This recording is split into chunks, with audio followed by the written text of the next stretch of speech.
This is on assignment.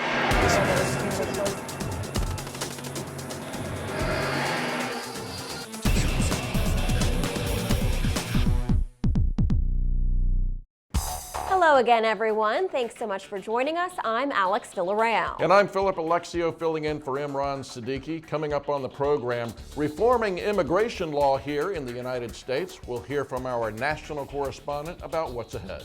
Pope Francis has had an eventful and even controversial beginning to his life as Pope. We'll get some insight. Then searching the far corners of North Korea for an American airman lost long ago. And it's music time in Africa with our very own VOA African music expert. If it's on VOA, it's on assignment. Let's go.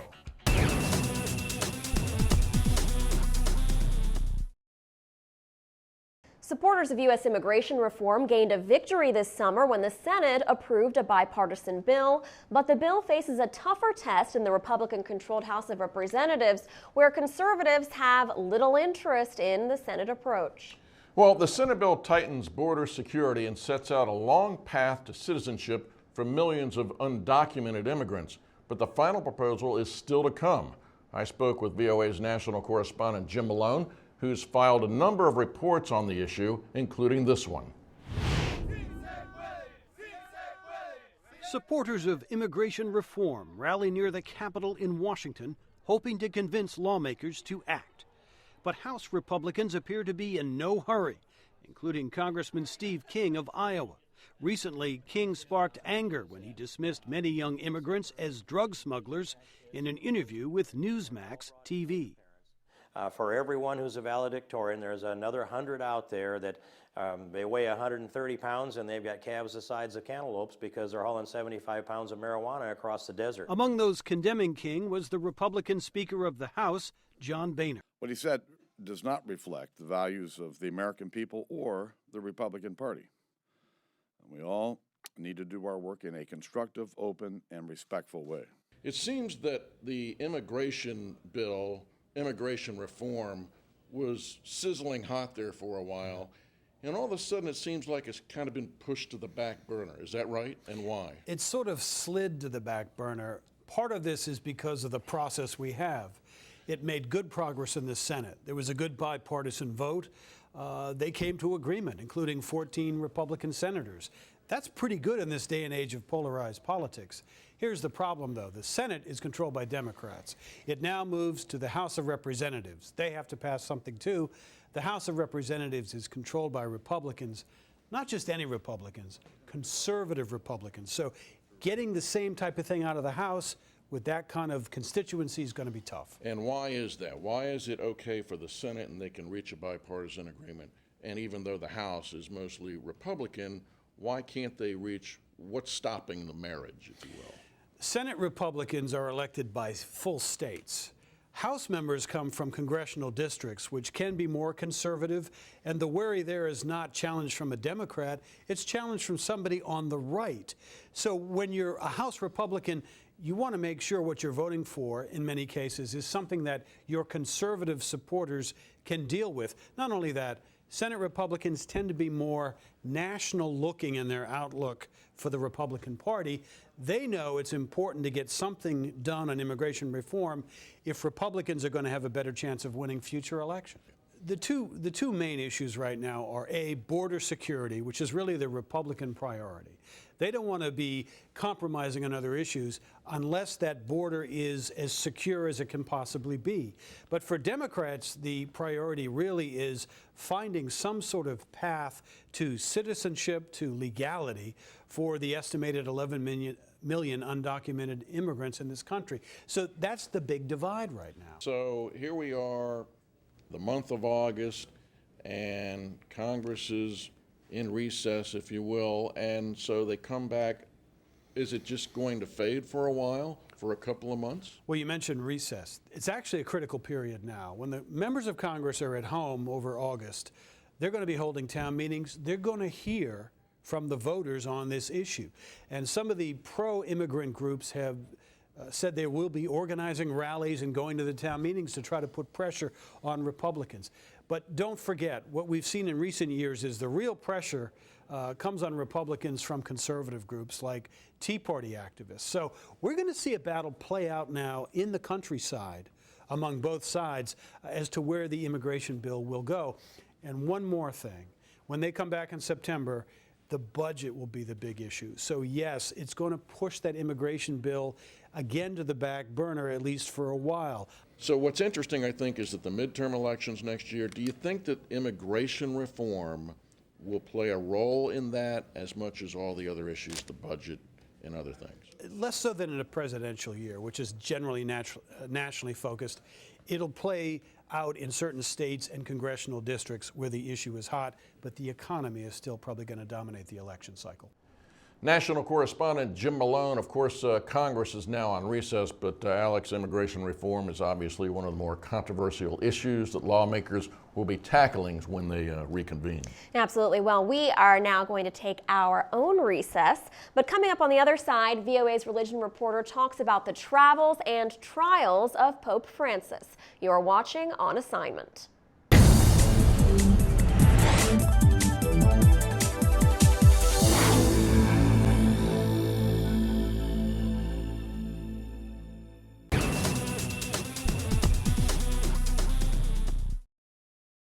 Pope Francis wrapped up a trip to Brazil recently that coincided with the Catholic Church's World Youth Day. Hundreds of thousands turned out to greet the Pope, and he urged the faithful to shun materialism, focus on the poor, and build a world that is more just, united, and fraternal.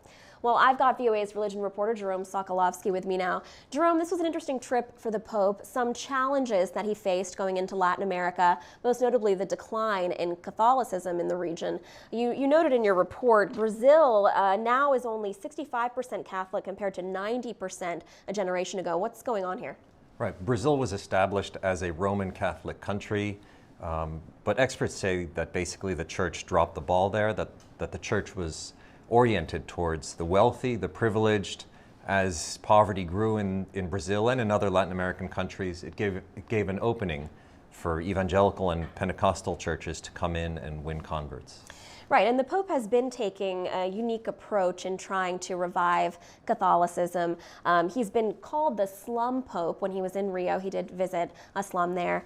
And one of his main messages was reaching out to Catholic clergy, calling on them to reach out, to get out of their churches and reach out to the poor. What's driving this? Well, basically, he's telling Catholic clergy to go out and be more like evangelical and Pentecostal clergy, to get out in the streets and to work with the poor.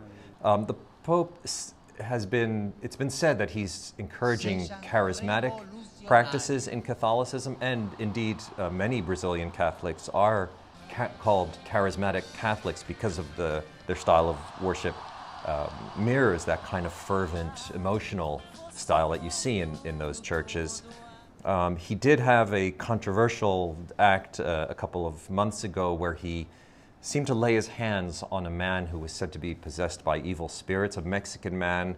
It was said that he was possessed that way because of abortion, moves to legalize abortion in Mexico. The church said it was not an exorcism, but it kind of appeared to many people to be like one. Now, speaking of controversy, I wanted to make sure we get to another remark by the Pope on the flight back from Brazil. He said, talking about gay people within the church, he said, "Who am I to judge?" And that's gotten, it's made a lot of headlines. And some people have said, though, that that's maybe a misinterpretation or an exaggeration, that it's not really a break from the church's stance. What's the real story behind that? Right. Keep in mind that the Pope was talking for 80 minutes with journalists. They were allowed to ask any question they wanted. He was joking throughout the conversation. But he was asked about allegations that there is a gay lobby in the Vatican. And he responded first with a joke that there's no kind of term gay in anybody's identity card. And then he kind of made this comment within that kind of answer where he said that if someone is gay and follows the Lord, who am I to judge? Now, church hierarchy have stressed that this does not change anything, and indeed no doctrine has been contravened by what he said.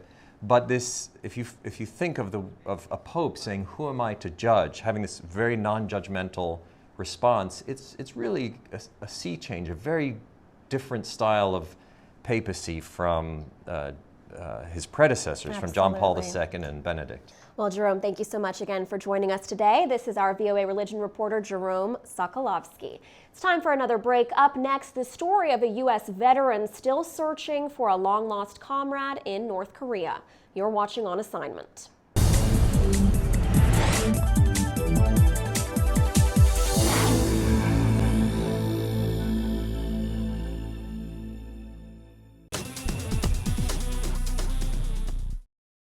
So, Phil, this is a pretty powerful story that you did. A decorated 88-year-old U.S. veteran aviator from the Korean War recently made an unprecedented trip to North Korea to search for the remains of his wingman who died after a crash landing in 1950. VOA correspondent Steve Herman accompanied Thomas Hudner on that trip and talked with me about the rare U.S.-North Korean interaction that he witnessed.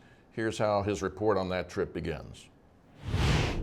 As a U.S. Navy pilot during the Korean War, Thomas Hudner provided critical air support for Marines badly outnumbered by Chinese troops.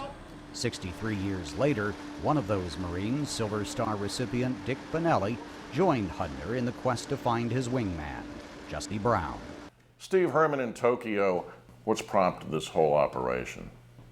Well, essentially, it was the words that Thomas Hudner said to a dying Jesse Brown on the slopes of the Chosin Reservoir. Hudner and Brown, on December 4th, 1950, were flying single-engine Corsair fighters when Brown's plane lost power and crash-landed.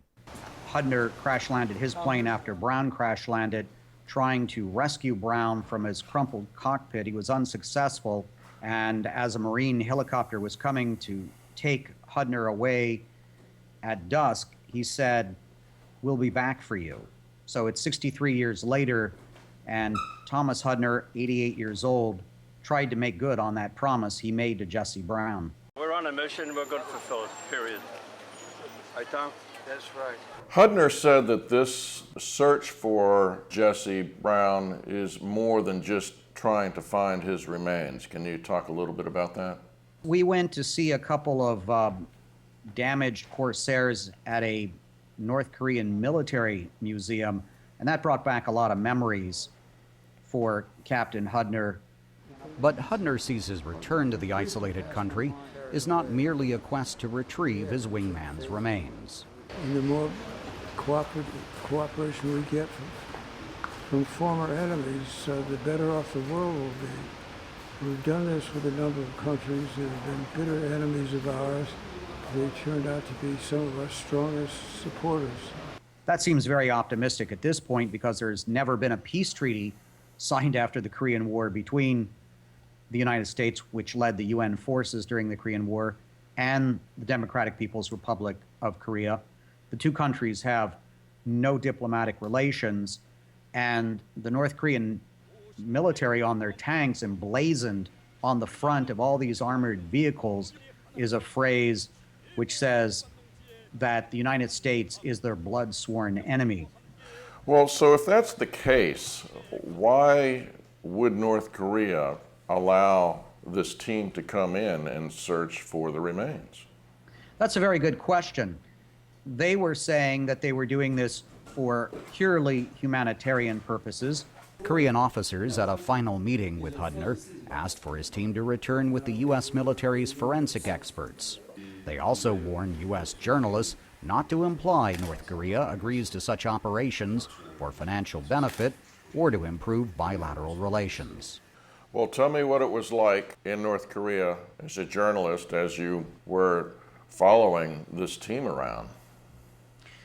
We got to see places outside of Pyongyang that aren't on the typical agenda, and what was most fascinating to us was actually the drive from Pyongyang to get to Gyeongsan, north of the capital in Pyongan province. We went over a bridge that was buckling, and we were told that we could not come back the same way a couple of days later because that bridge had collapsed. So we were definitely off the beaten path, and we got to see glimpses of what I assume is typical life in North Korea that was in vast contrast to the scenes in the showcase capital, Pyongyang. What did Hudner and what did Benelli say to you at the end of this trip? How did you all leave it? They considered it a success, even though that they would not be going to the Chosin Reservoir and that they would not be having any a personal encounter with leader Kim Jong-un, which they had also been expecting.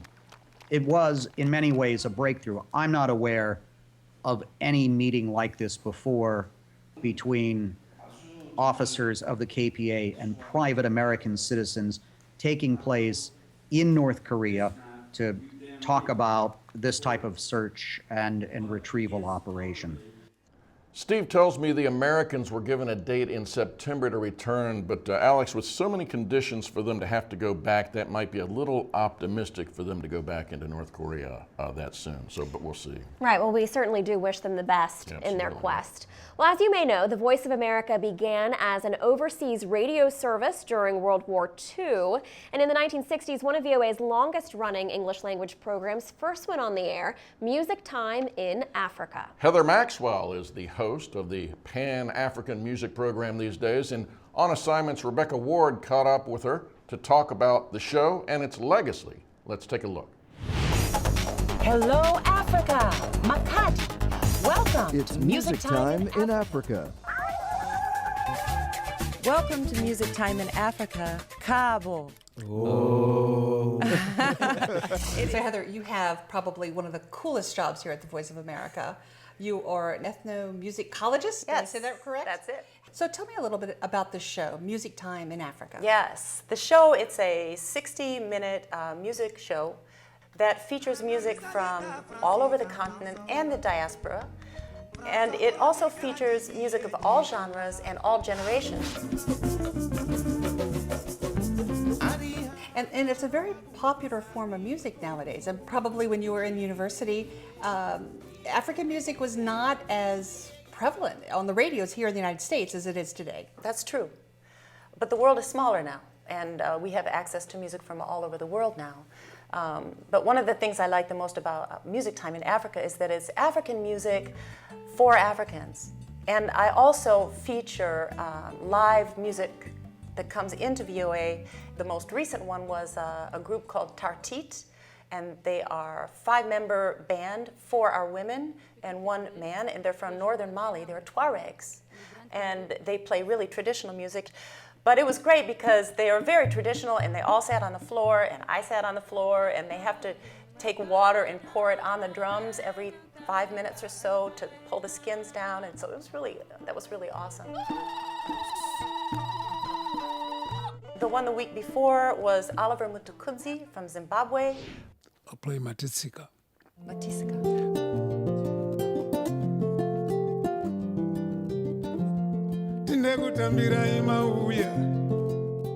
And he came in and we chatted for a good half an hour, and he talked about his music and Zimbabwe and his recent album and the theme of that album, which was sad because he lost his son, and it was about how to deal with loss, especially of a child. When you perform this, do you feel close to your son? Yeah, it is really, because when I play songs from there, it reminds me, it soothes me.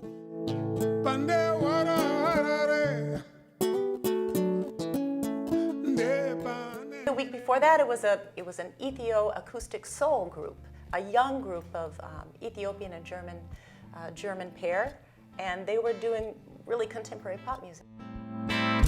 Once upon a time, long ago, some legendary Africans I know had... The radio show is for an African audience, but you probably have fans worldwide. They don't have to tune into a television or radio station to see what you've done. You can actually see it on the VOA website. Oh yeah, you can go straight to the VOA website, listen to the radio show, and watch the blog. Hey everybody, are you ready for a great show? So the program's been around since 1965. Yeah. But how many changes, and what changes have you brought? Have there been many changes since Well, then? there's been a lot of changes. Number one, it used to be a 30-minute show, and when it started in '65, Africans in say one country didn't ever have the opportunity to hear music of Africans in another region, let alone another country. Before the music was more traditional, and now it's more contemporary. I mean, the world music is just, there's just much more to cover. But I guess probably the biggest change is the communication. I mean, now, instead of writing letters and we receive fan mail, we're using social media a lot more. So I'm on Twitter. I have a Facebook page with where I can put links to the shows. And Africans who have access to internet get on and they tell me, hey, Heather, we want to hear this song. Can you play this? Or will you give a shout out to my cousin in this place and that place? And so we communicate a lot more now through social networking, even though we also still use telephone and still some letters. Old snail mail does come through. It really is great to hear all that music, Phil, from the African continent, especially since it's music that we a lot of times don't have access to. Yeah, and thanks to the Voice of America. Exactly. Right? Well, if you want to check out Heather Maxwell's show, Music Time in Africa, you can listen to it on our website, voanews.com, where you can also find her blog, which is called African Treasures. Well, our next report also involves Africa, specifically the eastern nation of Kenya. Kenya is rather close to the Great Rift and once a hotbed of volcanic activity. The country is now the biggest producer of geothermal energy on the continent. Right, and 13% of Kenya's national grid is powered by this renewable energy, but untapped geothermal fields have the potential to cover all of Kenya's power needs, and then some. Rupa Goganeni has the story from Nairobi. Near the Kenyan town of Naivasha, Isaac Karimi treks up a steaming hillside. This is like a live volcano. Yeah. Can easily convince someone you are in hell. The rocks underfoot are still soft. He looks for a small bushy plant known as geothermal grass, which thrives in high ground temperatures. It is normally used by scientists to give them an indication of where there is the potential of the geothermal resource. Kirimi is a drilling superintendent with KenGen, Kenya's leading power company. A scientist is like a wild person. You are imagining things and now trying to transfer that imagination and try to convince somebody to invest in that is not very easy.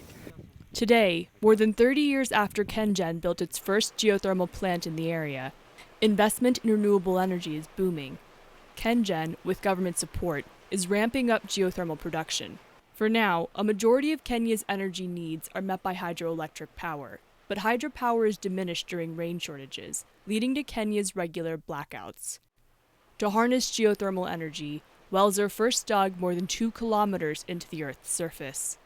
The steam released by the wells is monitored for several months. If it is exploitable, hot water and steam are extracted from the well. The steam travels through pipes to a power plant, where it is converted into electrical energy. The water is re-injected into the earth. But not all Kenyans support the expansion of geothermal energy. Reuben Sempui belongs to a Maasai community on Mount Suswa, the site of a proposed geothermal project. The outer crater rim, the Maasai live inside. Inside the outer crater rim. In the inner crater rim, no one lives here. So these are the Manyatas, where the Maasai live. Sempui's community faces displacement if the project goes ahead. Members of the community are negotiating with KenGen, demanding employment opportunities and a share of the revenue generated by the well. Rupa Goganeni for VOA News, Nairobi. And that's the end of our show today. Join us next time for a special look inside the U.S. Department of State. That's right. We'll be recording our show from the center of U.S. diplomacy and talking about the many things that are on the plate these days for our very, very busy Secretary of State, John Kerry. In the meantime, you can find every episode of On Assignment on voanews.com, Facebook, and with the complete captions on YouTube. Thank you guys so much for watching. We will see you next time.